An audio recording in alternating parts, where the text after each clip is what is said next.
The beauty of Jesus personality ఏంటంటే ఆయన ఈ లోకంలో జీవించినప్పుడు కూడా ఆయన దేవుడే.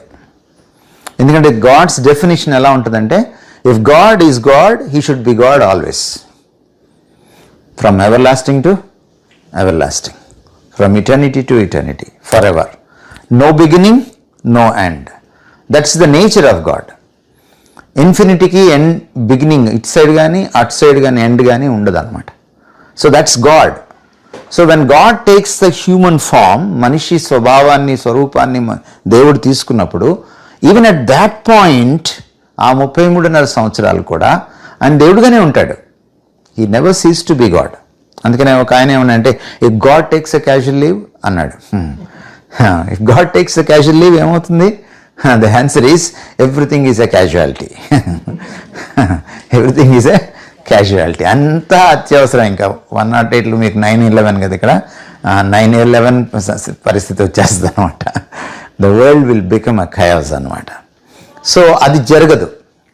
So when Jesus was a human being for 33.5 years on this planet Earth, 2000 years back, on one side he was fully divine, on the other side he was fully human.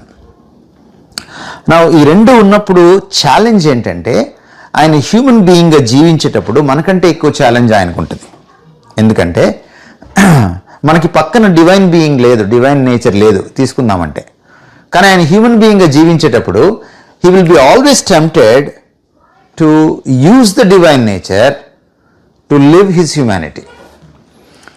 మనము మత్తయి సువార్త 4వ అధ్యాయం మనం చదివితే, లేకపోతే లూకా సువార్త 4వ అధ్యాయం చదివితే, అక్కడ జీసస్ టెంప్టేషన్స్ మనకు కనపడతాయి.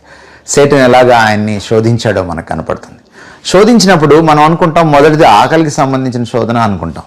బట్ దట్స్ ఓన్లీ పెరిఫెరల్, అది ఉపరితలంలో మాత్రమే. But if you go deep, that's not a temptation about the bread. That is the temptation. That is not a temptation even about hunger. That's a temptation about using the divine nature for the sake of his humanity. తాను మానవుడిగా జీవించడానికి. ఎందుకంటే దేవుడికి ఆకలేదు, మనిషికి ఆకలేస్తుంది కదండి. దేవుడు అలిసిపోడు, మనిషే అలిసిపోతాడు. జీసస్ అలిసిపోయాడు, ఆకలేసింది. దేవుడికి దాహం వేయదు, మనిషికి దాహం వేస్తుంది. జీసస్కి దాహం వేసింది.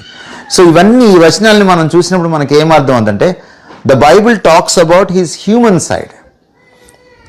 అందుకనే మనం సువార్తలు చదివేటప్పుడు, పత్రికలు చదివేటప్పుడు, జీసస్ గురించి ఎక్కడైనా వచ్చినప్పుడు మనం ఫస్ట్ డిసైడ్ చేసుకోవాల్సింది ఏంటంటే, ఈ వచనము ఆయన డివినిటీ గురించా, ఆయన హ్యూమానిటీ గురించా?